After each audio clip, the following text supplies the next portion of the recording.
Okay students, तो इस lecture में हम जो डायपोल होती है उसके इक्वेटोरियल प्लेन पर इलेक्ट्रिक फील्ड उसको हम कैलकुलेट करने वाले हैं।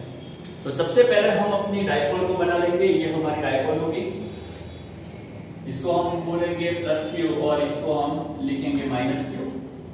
ये है जो डायपोल का सेंटर होगा जिसे हम बोल देते हैं O। अभी यहाँ पर मैं दो लाइन बनाऊंगा, एक लाइन जिसे मैं डायपोल में से निकालूंगा और दूसरी लाइन जो डायपोल की क्या होगी, परपेंडिकुलर। आपको याद होगा कि कल हमने जो इलेक्ट्रिक फील्ड कैलकुलेट किया वो इलेक्ट्रिक फील्ड कहां पर किया, मतलब कि कहां पर हमने इलेक्ट्रिक फील्ड को कैलकुलेट किया, तो डायपोल की जो एक्सिस थी उस पर हमने कैलकुलेट किया, मतलब कि इस लाइन पर। कल हमने जो कैलकुलेशन की वो इस लाइन पर करी। आज हमें इलेक्ट्रिक फील्ड कहां पर चाहिए, इक्वेटोरियल प्लेन पर चाहिए। मतलब कि आज हम जो भी इलेक्ट्रिक फील्ड को कैलकुलेट करेंगे वो यहां पर करेंगे। जो लाइन हमारे डायपोल के परपेंडिकुलर है उस पर हमें आज इलेक्ट्रिक फील्ड उसको कैलकुलेट करना है। तो कैसे करेंगे, उसके लिए हम सबसे पहले जो हमारी परपेंडिकुलर लाइन है उस पर एक पॉइंट जिसको मैं P नाम दूंगा उसे हम ध्यान में लेंगे। उसके बाद यहां पर हमें क्या कैलकुलेट करना है, इलेक्ट्रिक फील्ड। अभी हमें यहां पर इलेक्ट्रिक फील्ड कैलकुलेट करना है तो सबसे पहला सवाल तेरे मन में ये उठेगा कि यहां पर इलेक्ट्रिक फील्ड अगर है तो वो इलेक्ट्रिक फील्ड लगाता कौन है। तो हम जानते हैं जो डायपोल है उसके दोनों चार्जेस यहां पर इलेक्ट्रिक फील्ड लगाएंगे। जो प्लस चार्ज होगा उसके कारण जो भी इलेक्ट्रिक फील्ड लगेगी वो इस डायरेक्शन में होगी जिसे मैं E प्लस बोलूंगा। और जो नेगेटिव चार्ज है उसके कारण जो भी इलेक्ट्रिक फील्ड यहां पर लगेगी वो इस डायरेक्शन में होगी जिसे मैं E माइनस बोलूंगा। ऐसा क्यों, तो कल मैंने आपको बताया था उस हिसाब से जो प्लस चार्ज होता है वो क्या करता है, धक्का लगाता है, और जो नेगेटिव चार्ज होता है वो खींचता है। तो ये इसको धक्का लगाएगा और ये इसको खींचेगा, तो इसकी इलेक्ट्रिक फील्ड इस डायरेक्शन में होगी, इसकी इलेक्ट्रिक फील्ड इस डायरेक्शन में होगी। इतना क्लियर हो गया।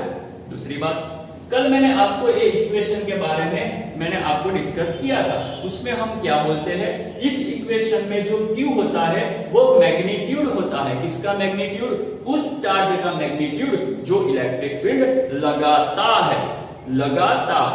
ओके, और R क्या होता है, डिस्टेंस होता है। किसके बीच का डिस्टेंस, जो चार्ज इलेक्ट्रिक फील्ड लगाता है वो और जिस पॉइंट पर इलेक्ट्रिक फील्ड लगती है वो, उन दोनों के बीच का जो डिस्टेंस है उसे हम R बोलते हैं। अगर हमें किसी भी पॉइंट पर इलेक्ट्रिक फील्ड को डिफाइन करना है तो हमें दो चीज चाहिए, एक तो चार्ज चाहिए और दूसरा डिस्टेंस चाहिए। चार्ज तो हमारे पास ऑलरेडी है ही, तो अब हम डिस्टेंस के बारे में बात कर लेते हैं। किस प्रकार से, चलो हम जानते हैं यहां से यहां तक का डिस्टेंस क्या है A, यहां से यहां तक का डिस्टेंस क्या लेंगे A। अब मान लो कि यहां से यहां तक का जो डिस्टेंस है वो R है, ये A ये R, तो बोलो ये क्या होगा, यहां से यहां तक का डिस्टेंस क्या होगा, R square plus A square whole square whole 1/2 होगा कि नहीं होगा, पाइथागोरस। अगर ये A है, यहां से यहां तक का डिस्टेंस R है, तो यहां से यहां तक का distance R square plus A square whole 1/2 होगा कि नहीं होगा। उसी प्रकार से यहां से यहां तक का डिस्टेंस ये A है, यहां से यहां तक का डिस्टेंस R है, तो यहां से यहां तक का डिस्टेंस क्या होगा, वो भी R square plus A square whole 1/2 होगा।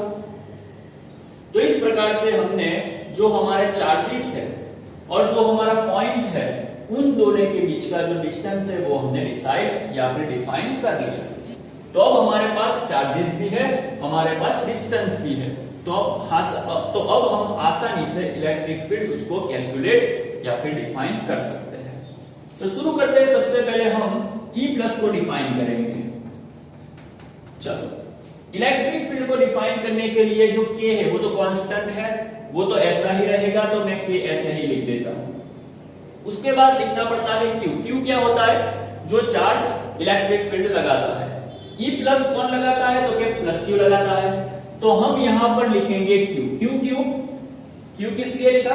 क्योंकि हमें जो भी चार्ज होता है उसका सिर्फ मैग्नीट्यूड चाहिए, उसकी डायरेक्शन प्लस है या माइनस है उससे हमें कोई लेना देना नहीं है, सिर्फ हम बात करेंगे उसके मैग्नीट्यूड की। तो जो प्लस क्यू चार्ज है उसका मैग्नीट्यूड होगा क्यू, तो हमने लिख दिया क्यू। उसके बाद नीचे क्या लिखना है? डिस्टेंस उसका स्क्वायर करना है। तो यहां से यहां तक का डिस्टेंस ये है, और अगर मैं इसका स्क्वायर कर दूं तो 1/2 निकल जाएगा कि नहीं निकल जाएगा? ये जो प्लस है और ये जो पॉइंट है इन दोनों के बीच का डिस्टेंस ये है, अगर मैं उसका स्क्वायर कर दूं तो इसका स्क्वायर करते ही ये दूर हो जाएगा कि नहीं हो जाएगा? तो यहां पर आएगा सिर्फ r² प्लस a²। तो बोलो इस प्रकार से हम E प्लस उसको डिफाइन कर सकते हैं। जिस प्रकार से हमने E प्लस को डिफाइन किया उसी प्रकार से हम E माइनस को भी डिफाइन कर लेते हैं। मान लो कि ये है E माइनस। चलो इलेक्ट्रिक फील्ड में हम K को तो ऐसा ही रखते हैं, Q मतलब कि चार्ज। चलो E माइनस कौन लगाता है? E माइनस लगाता है माइनस क्यू। माइनस क्यू का मैग्नीट्यूड क्या होगा? तो PQ। और नीचे क्या आएगा? जो डिस्टेंस है उसका स्क्वायर। इन दोनों के बीच में भी डिस्टेंस क्या है? r² प्लस a² होल 1/2, और उसका स्क्वायर कर दो तो वो भी ऐसा ही आएगा r² प्लस a²। अगर आप इन दोनों इक्वेशन को देखते हो तो आपको मालूम पड़ेगा, क्या मालूम पड़ेगा? कि ये दोनों जो है वो सेम है।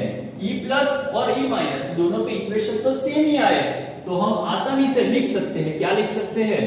हम लिख सकते हैं कि यहां पर इस सिचुएशन में E plus is equal to क्या होगा? E minus. तो ये दोनों इक्वेशन से हमें मालूम चलता है कि ये दोनों सेम है, इक्वल है। तो हम साइड पे लिख डालेंगे E plus is equal to E minus. Okay, इतना आपको क्लियर हो गया? चलो अब हम यहां पर आ जाते हैं फिर से। देखो आपको ये सब क्लियर हो गया ना? चलो अब हम आगे चलते हैं। अब हम बात करेंगे यहां पर। देखो ये जो इलेक्ट्रिक फील्ड है ये कौन सी एक्सिस पर है? ये ना तो एक्स पर है ना तो वाई पर है, दोनों के बीच में है। तो जब इलेक्ट्रिक फील्ड ना तो एक्स पर होगी ना तो वाई पर होगी तो हम क्या करेंगे? उसका कंपोनेंट निकालेंगे। तो चलो बहुत ध्यान से देखना। मान लो कि आपके सामने ये जो एंगल बनता है वो थीटा है। अगर ये एंगल थीटा है तो ये एंगल भी कौन सा बनेगा? थीटा बनेगा। ये एंगल थीटा है तो ये भी कौन सा बनेगा? थीटा बनेगा। अगर ये थीटा है, अगर ये थीटा है तो ये जो E प्लस है उस E प्लस का थीटा की डायरेक्शन में जो भी कंपोनेंट होगा वो कौन सा होगा? E प्लस कॉस थीटा होगा। होगा कि नहीं होगा? सिंपल है। और थीटा की ऑपोजिट डायरेक्शन में जो भी कंपोनेंट होगा वो क्या होगा? E plus sine theta. उसी हिसाब से हम बात करेंगे E माइनस की। अगर ये एंगल थीटा है तो ये भी एंगल कौन सा हुआ? थीटा ही हुआ। तो E माइनस उसका थीटा की डायरेक्शन में जो भी कंपोनेंट होगा वो कौन सा होगा? E minus cos theta. और थीटा की ऑपोजिट डायरेक्शन में जो भी कंपोनेंट होगा वो कौन सा होगा? E minus sine theta. तो हमने क्या किया? जो भी हमारी इलेक्ट्रिक फील्ड थी उसके कंपोनेंट ले लिए एक्स पर और वाई पर। तो E प्लस उसके दो कंपोनेंट आए, E प्लस कॉस थीटा जो नीचे की ओर है और दूसरा आया E प्लस साइन थीटा जो इस तरफ है। उसी प्रकार से माइनस के भी दो कंपोनेंट, एक इस प्रकार से इस डायरेक्शन में है और दूसरा नीचे की ओर डायरेक्शन में है। इतना आपको क्लियर हो गया? अगर आप यहां पर बहुत ध्यान से देखेंगे तो आपको मालूम पड़ेगा कि ये जो साइन कंपोनेंट है वो एक दूसरे से ऑपोजिट है। और दूसरी बात, जो E प्लस और E माइनस है ये दोनों तो इक्वल है, दोनों सेम ही है। अगर ये दोनों सेम है और ऑपोजिट है तो ये दोनों एक दूसरे को क्या करेंगे? कैंसिल करेंगे। मतलब कि जो साइन कंपोनेंट है एक दूसरे को कैंसिल कर डालते हैं। तो पॉइंट P पर कौन सा कंपोनेंट रह जाता है? एक ही कंपोनेंट रह जाता है, कॉस कंपोनेंट, और वो भी कहां पर है? नीचे की ओर है। तो अगर अब हम बात करें पॉइंट P पर अगर हम बात करें पॉइंट P पर नेट इलेक्ट्रिक फील्ड अगर कोई लगाता है तो कौन लगाता है? तो आसानी से हम देख सकते हैं कि साइन में एक दूसरे को कैंसिल कर दिया, तो अब कौन रह गया? कॉस ही रह गया। तो पॉइंट P पर नेट इलेक्ट्रिक फील्ड अगर लगेगी तो एक ही कंपोनेंट लगाएगा और वो होगा कॉस। तो पॉइंट P पर अगर हम बात करें पॉइंट P पर नेट इलेक्ट्रिक फील्ड, जिसको हम शॉर्ट में E ही बोल देंगे, तो ये जो E है वो इक्वल टू होगी किसके बराबर? E इक्वल टू दोनों कॉस कंपोनेंट, बराबर ना। तो पॉइंट P पर net electric field E is equal to हम लिख सकते हैं E plus cos theta and E plus E minus cos theta. तो पॉइंट P पर जो नेट इलेक्ट्रिक फील्ड है वो सिर्फ और सिर्फ कॉस कंपोनेंट के कारण लगेगी। तो हम इस प्रकार से लिख सकते हैं E is equal to E plus cos theta plus E minus cos theta. और हम जानते हैं कि यार E प्लस और E माइनस दोनों इक्वल ही है, तो अगर हम चाहे तो E माइनस को भी E प्लस लिख सकते हैं, दोनों सेम ही है तो E माइनस को E प्लस लिख सकते हैं। और अगर E माइनस को E प्लस लिखा तो E इज इक्वल टू हम लिख सकते हैं E प्लस कॉस थीटा। तो ये इक्वेशन हमारा तैयार हो जाता है। उसके बाद हम क्या करेंगे? उसके बाद हम इसी इक्वेशन को वेक्टर फॉर्म में प्रेजेंट करेंगे। कैसे करेंगे? ध्यान से देखो। अगर मैं इसको वेक्टर के फॉर्म में प्रेजेंट करता हूं तो यहां पर आएगा vector E is equal 2E plus cos theta. हम जानते हैं कि अगर हमने यहां पर वेक्टर रखा तो सामने उसकी हमें क्या दिखानी पड़ेगी? डायरेक्शन दिखानी पड़ेगी। तो अब हम ये जो इलेक्ट्रिक फील्ड का वेक्टर है उसकी डायरेक्शन उसको डिसाइड करेंगे। ध्यान से देखना, ये हमारी डायपोल है। जिस प्रकार से हमने कल बात करी थी उसी प्रकार से हम यहां पर लिख सकते हैं। अगर ये हमारी डायपोल है, ये नेगेटिव चार्ज है, ये पॉजिटिव चार्ज है, तो इस डायपोल की डायपोल मोमेंट कहां से कहां तक होगी? नेगेटिव से पॉजिटिव की ओर, मतलब कि ऊपर की ओर होगी। ये जो डायपोल है उसकी डायपोल मोमेंट कहां है? नीचे से ऊपर की ओर है, जिसको हम वेक्टर P उससे हम प्रेजेंट करते हैं। ओके, तो हम जानते हैं कि हमारी जो डायपोल है उसकी डायपोल मोमेंट ऊपर की ओर है। और अब हम बात करेंगे पॉइंट P पर नेट इलेक्ट्रिसिटी। देखो पॉइंट P पर नेट इलेक्ट्रिसिटी लगाता कौन है? Cos component. और दोनों कॉस कंपोनेंट कहां पर है? नीचे की ओर है। हमारी डायपोल की डायपोल मोमेंट ऊपर है और दोनों कॉस कंपोनेंट नीचे की ओर है, मतलब कि नेट इलेक्ट्रिसिटी कहां है? नीचे की ओर है। और अगर नेट इलेक्ट्रिसिटी नीचे की ओर है, डायपोल मोमेंट ऊपर की ओर है, तो यहां पर इलेक्ट्रिक फील्ड यहां पर नेट इलेक्ट्रिक फील्ड नीचे की ओर है, हमारी डायपोल मोमेंट ऊपर की ओर है। तो यहां पर इलेक्ट्रिक फील्ड की जो भी डायरेक्शन होगी वो हमें कौन सी डायरेक्शन में प्रेजेंट करनी पड़ेगी? जो डायपोल मोमेंट है उसकी ऑपोजिट, मतलब कि हम लिखेंगे माइनस P के। जो डायपोल मोमेंट P है वो ऊपर है और हमारी इलेक्ट्रिक फील्ड नीचे है। डायपोल मोमेंट ऊपर, हमारी इलेक्ट्रिक फील्ड नीचे, तो जो भी इलेक्ट्रिक फील्ड है उसकी डायरेक्शन कहां है? Opposite to the dipole moment. तो डायपोल मोमेंट P उसका ऑपोजिट क्या लिख सकते हैं? Minus P cap. तो इस प्रकार से हम इलेक्ट्रिक फील्ड के इक्वेशन को वेक्टर फॉर्म में कन्वर्ट कर देते हैं। उसके बाद क्या होगा? माइनस 2 E प्लस की जो भी वैल्यू है हम लिख डालेंगे KQ by R square plus A square. अब ये है cos थीटा। देखो cos थीटा यहां पर भी बनेगा, बहुत ध्यान से देखना, ध्यान में लो आप इसको। ये है आपका थीटा। अगर इस ट्रायंगल पर से मैं आपको बोलूं कि cos थीटा लिखो तो आप क्या लिखोगे? आप लिखोगे, यहां पर लिखता हूं देखो, cos थीटा इक्वल